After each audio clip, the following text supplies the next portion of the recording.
Welcome to KDNO 101.7. Cody Beers, and joined today by Marshall Whitaker.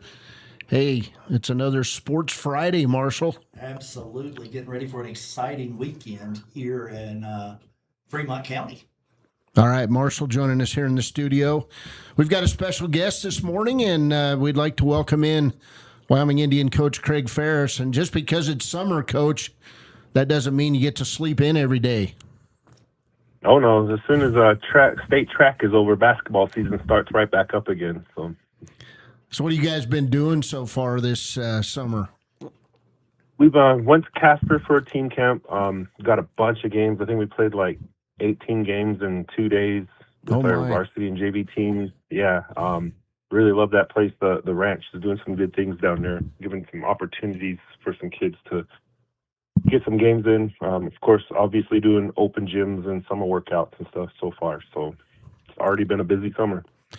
Well, I know that you graduated a whole bunch of seniors, Coach, and you've got some guys going on to play college basketball. Of course, Taya Dixie going on to play for the girls. I wanted to spend a little time talking about this because you have a lot of experience in the college basketball ranks, having played yourself first at Casper College and then down in New Mexico. You know, we talk about it all the time. There's opportunities out there for young people to play college basketball, but it's a whole different game when you start playing at that level. Yeah, like the talent level is amazing. You know, my experience, and this is back in the 90s, so it's been a while. You know, you go from being the guy on your team, especially coming from a small school like myself, and then start playing on a team where everybody was the man. You know, everybody was the star, and you're just finding new roles, finding new ways to play. But just being able to play with the higher talent level at that next level, it makes your game grow. It makes your knowledge expand. It's amazing. I wish everybody could experience it.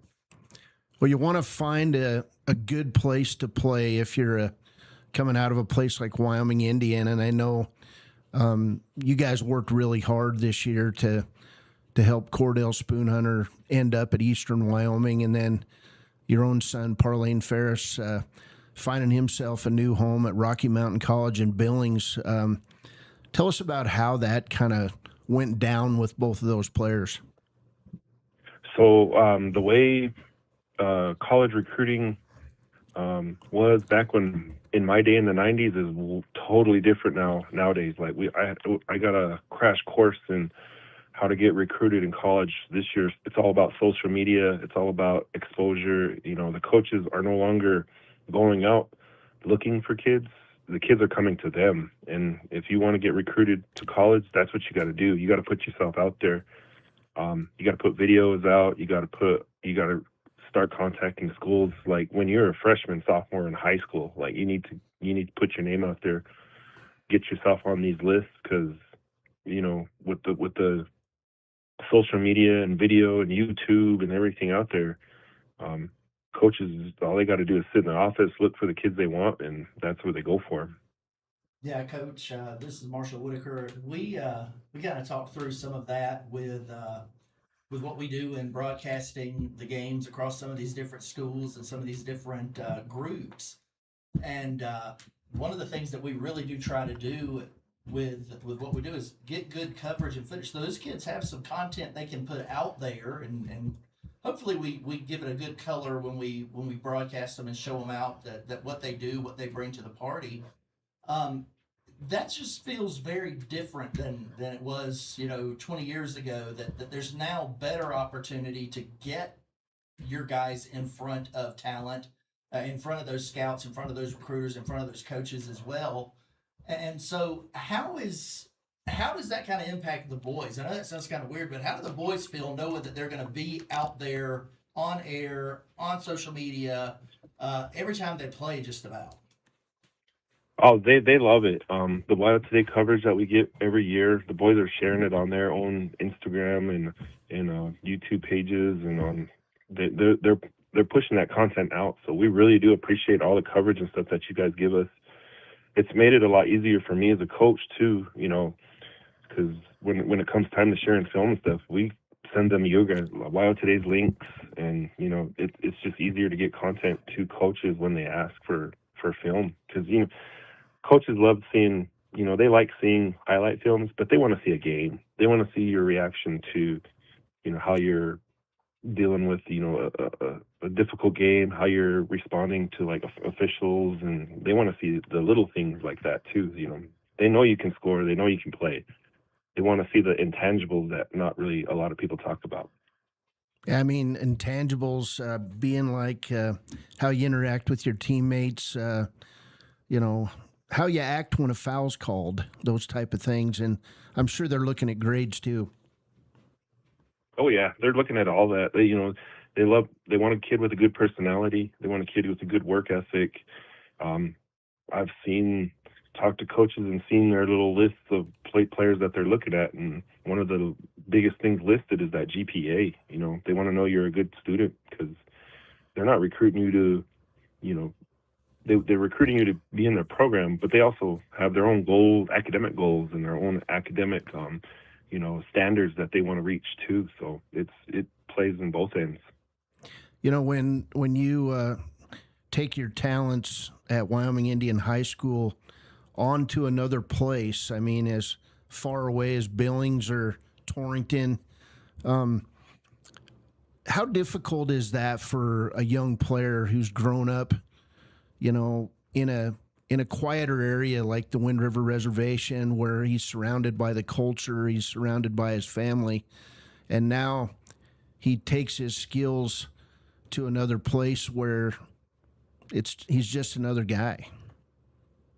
I've talked about this with my dad the other day. The mentality towards that is kind of changing a little bit here on the reservation. The whole family support system at home, I think kids are starting to realize that it's going to be there no matter what and where they go. Like, with Pauline and Cordell and a few other of our kids, like we got some kids going off to Haskell for track and cross country and stuff. And sure, that family support, they're starting to realize that, yes, I'm not home. I'm far away at a different school in a different place, but that support system's still there. Like it's not, they're not physically around them, but the way everybody's connected now, with cell phones and social media and stuff, you always feel like there's somebody there with you around your corner. And that mindset of, being alone at school, it's a little bit easier for the kids nowadays. Well, I mean, that's great to hear, because there's opportunities out there. You probably are aware of the story, but how does Taya Dixie end up at a small school in California? How did that all go down? Man, I'm still trying to figure it out also. I haven't been able to talk to the parent, Skylar or mom. But like I said, with social media, you're getting your video seen by people around the whole world. So I'm pretty sure that coach had a lot of content for him to look at. And talking to Tay a little bit about the school this past year, she's excited. Like the program that she's going to, the coach does a really good job of developing kids. He's got a lot of experience in some higher level D2, D1 coaching. And, it sounds like a small school in California, but she was showing me some of the videos and some of the things the coach was doing, and I think it's going to be a good spot for her. She's really picked a good place for her to continue and develop her game. Well, that's great news. You guys graduated a whole bunch of seniors on the boys team. Of course, the girls, they're still kind of reloading through the younger ranks, and they should be outstanding this fall. But I know looking at your roster this year, looking at it last year, I know the kids, but it's going to be a whole different look coming up this season. Yeah, I've been spoiled over the last 4 years with this group of seniors. My job has been a little bit easier, them knowing exactly what needed to be done and just the basketball IQ of that group. But they did a really good job of teaching these young guys. And, after seeing some of the talent and some of the pieces we're going to have this next year at Casper a couple weekends ago, we're going to give ourselves a fighting chance. We're not going to have the size and We're not going to have some of the skill level that we've had, but we got some really hard workers. We got some kids that have still been in the program, learning from those guys, and we're really smart. We can shoot. We got some. We're bringing back, Jordan Black. We're bringing back Damon Willow. Dana Locke did a really good job last year. I know he didn't get a lot of playing time, but just he has that experience. He was able to see the level of play that is needed, and got a good group of. Hopefully, we get a good group of freshmen coming in from the 8th graders down at our middle school. So, like I said, it's going to be a little bit different style of basketball we're going to play this next year, especially with the shot clock hopefully officially being in full use this next year. So it's going to change a lot of the way the basketball's played in Wyoming, but not much for us because we're trying to shoot as many times as we can, as quick as we can. But that shot clock, it's going to flush. It's going to force teams to play like you. Absolutely. Yeah, and like just the way the rules are with it, and how it's going to be reset and everything. It's not going to affect a lot of teams, but I guarantee you the way teams play defenses next year, it's going to be different. That's for sure. All right, so Coach, as you are looking at some of the kids coming up, how do you help them manage expectations? You guys have had a heck of a run the last forever, and there's that continued expectation. How do you help these young guys as they're coming up kind of manage that and kind of keep the pressure at a manageable level? Over the last couple of years, and I've kind of my main two focuses are on two things when I come into coaching. Helping them understand that mistakes are inevitable. Mistakes are part of learning and growing. And one of the biggest things that I've been trying to push and teach and help my boys with is being vulnerable, knowing that as long as you're putting out the effort, as long as you're making good decisions, and you're not making the same mistakes over and over and over again, we're moving in the right path. Early on in my career, I was always the coach that we're going to go undefeated, we're going to go win a state championship, we're going to win every game that we play, and I slowly kind of let that go. My stress levels have come down a little bit, and just the more I focus on development and growth, the better off we do in our postseason, and it's helped me keep my receding hairline from going a little bit further back. I know I'm a bald right now, but I can at least got a little bit more on the sides. Excellent. It's always good to find those ways to manage that stress and help those boys understand it's about learning. Performance comes as you learn, and that's an awesome mentality to continue to build in with that team. Yeah, like I said, we're gonna have a really young group. We're gonna kind of reset a little bit. We're not necessarily reloading, but I'm excited. It's gonna be the hardest thing that I'm gonna have to deal with, I think, next year is trying to figure out how to coach with my son not being there. It's been amazing having there. It was a blessing for me as a coach to have the opportunity to be there with him, but I'm glad he's got an opportunity to continue his skill level and his career at the next level. And I'm excited to see where he goes with it. Well, I know it's been a pleasure to be around both of your boys. Of course, Gordon, part of our broadcast crew, but I did want to say that it was just awesome to be able to get Parlane and Taya involved in our seatbelt campaign that we're doing for WYDOT in my other life, and both of them handled that photography with class, and we tried to get Parlane to open up his hair like Taya and have a big hair contest, but he wouldn't do it. But other than that, we've got two really good ambassadors for the idea of buckling seatbelts in Fremont County. And I know you were telling me about his grandpa came in from New Zealand and got a chance to see those boards. Yeah, he they surprised us there. We weren't sure if they were going to make it. We knew they were working really hard.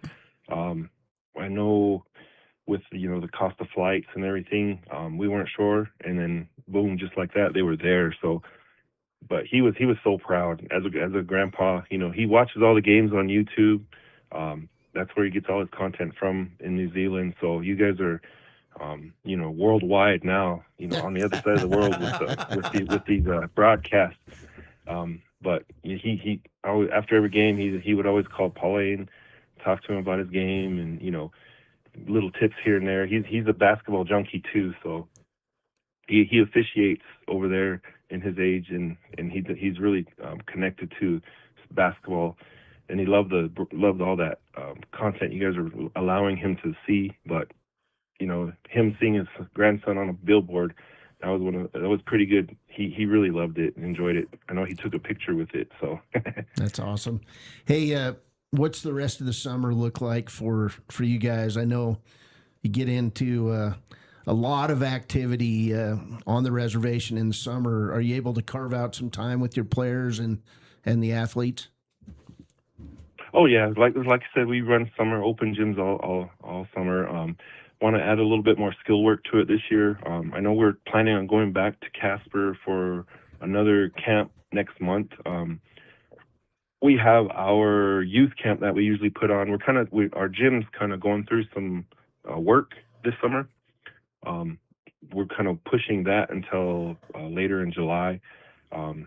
We're blessed as a school district to have gyms at our elementary school and our middle school for our open gyms and stuff. So it's not like we're not going to be able to get into the gym and get some work done, but it's going to be every week. We got plans. Like I said, if you want to compete at the level we've been competing at, you got to put some time into it, and just like every other year, we're working at getting better. Well, hey, Coach, thanks for joining us here on the sports show this morning. We appreciate it. I know you had to, I don't know, you were probably up early, though, waiting. You were nervous and the whole deal about this show this morning, right? Oh, yeah. No, I was excited. Me, I love talking basketball. I love talking with you guys. I love being around all this, especially talking about the kids, showing their skills and what they've been doing and stuff. Really proud of all of them all the time. I'm a typical coach, parent. It's all about the kids and getting them opportunities and helping them grow to be good, strong, upstanding citizens when they become adults. Coach, we really appreciate it. That's Coach Craig Ferris, the Wyoming Indian high school boys basketball team. We're going to try to get Alita Moss on soon, Coach. I know she's been spending time with her daughter. Jola is undergoing some medical issues, and please wish Alita our best and Jola our best if you run into them, and know that our thoughts and prayers are with both of them. But Coach, have a great summer, and hey, go Chiefs. Yes, always go Chiefs, and thanks, Cody, for all the support, help, everybody at the radio station. We really appreciate everything you guys do for us, our kids in the community. It's very much appreciated. All right, that's Coach Craig Ferris with Wyoming Indian High School, and Marshall, it's always fun to talk to Coach, and appreciate his words. He's one of the wise men in Fremont County. Absolutely, Oh, no. absolutely. I don't know about that. You guys are stretching it out a little bit, but I do what I can with what I have. That's for sure. You were supposed to hang up, Coach. Hey, have a great weekend. Yep, you too.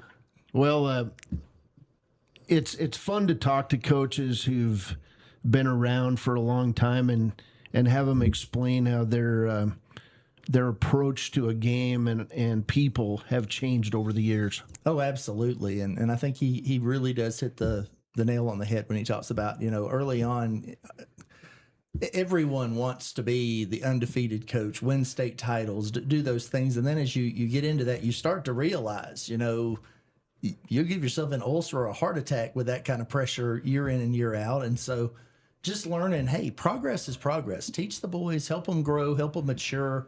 I'd love to hear coaches when they kind of make that jump. And as you can tell from Coach Ferris' success, it really does tend to pay off when they really embrace that completely. Well, I mean, he has coached Wyoming Indian to 7 state championships. So Yeah, know. it's always nice when you're talking to a guy that can talk about that and has the state championship banners to back it up. That's fun. yeah, I mean that gymnasium is a tribute to basketball with all the 100%. banners and everything and the history, and you can almost see the ghosts of the basketball legends walking around in that court. But hey, we're going to move on to baseball and talk about the Riverton Raiders and the Lander Legends. Yeah. You have taken on a new role doing some play-by-play with the Riverton Raiders, and tell us about how these games this last weekend went. So this last weekend, the Raiders took on the Legends. They played them twice and won both of them, and the scores were pretty wide out there. But it's always interesting watching the Raiders and the Legends play, just because the Legends program is so new. They're very young. They're working on really building that program out. Every time I watch them play, Lander gets better. Their pitching gets better, their fielding gets better. They're still working on their hitting. It's still the hardest thing to do in sports is hit that baseball. And that's really where Lander has kind of struggled, is just trying to get runs on the board against some of these higher level teams in conference.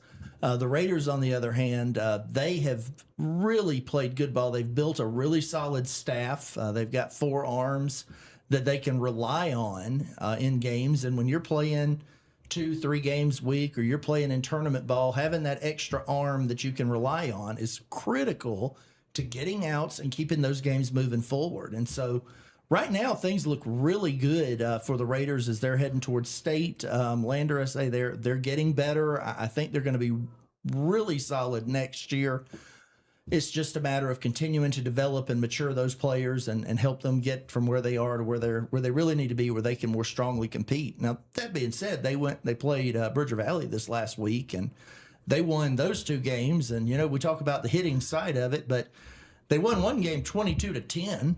So they were able to get runs on the board there, won the other one 12-6. So it's coming around. It's been fun watching them. I'm looking forward to seeing them a couple more times this year, and then maybe get a chance to see what that really looks like towards the end of the year. So everything's looking good for baseball right now, and what I'm getting to see, and I feel very good about the Raiders as they're heading towards state. I won't get to call state because it's not here, but I think they're going to have a good deep run, it looks like. Now the Raiders beat the Legends 9-2. That was a conference game, and then the second game of the doubleheader beat the Legends 12-3. And this Trujillo kid, he's a pretty good baseball player. Yeah, Adam can play ball. He can throw. He can.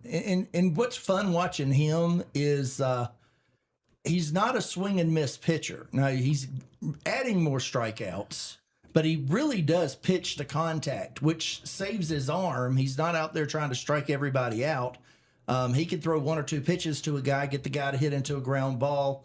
And then depending on where Jamerson Spradlin might be playing, he fields it, throws it to first. And, you get an out. He's got 10, 12 pitch innings, and that really does help him extend what they're able to do. Some of the other guys on staff, Bo Anderson and Braden Baker, they're more strikeout guys, but when you're pitching for strikeouts, it's easy to get up there to 60, 70, 80 pitches in a few innings when you're working a count full on guys. It's a nice little change of pace, and that's been interesting to kind of watch the difference. I watched a game a couple of weeks ago in tournament action where Bo Anderson was on the mound, and Bo faced 16 batters. He struck out 14 of them. Wow. And so, but he also threw almost 100 pitches to do it. And so it was one of those things where he was going deep into counts with guys before he would get them out. Strikeout pitchers generally throw a lot of pitches. Speaking of Anderson, in that second game of the doubleheader, he had 2 hits, a home run, 6 runs batted in, and Riverton took advantage of 12 walks and 7 stolen bases. The Raiders on the road this weekend? So Raiders are on the road this weekend. They've got a tournament in Laramie. That starts today, I believe. And so they are out there, representing the team. And they'll represent Fremont County proudly, I'm sure, down in Laramie for this tournament. Raiders are really built for tournament ball. They're deep. As I said, they've got 4 good arms that can get outs. And so tournament ball really does lend itself to Raiders baseball success. Yeah, Raiders actually opened this morning at 9 a.m. against the Wheatland Lobos, and then they'll play the Douglas Cats at 11:30 this morning.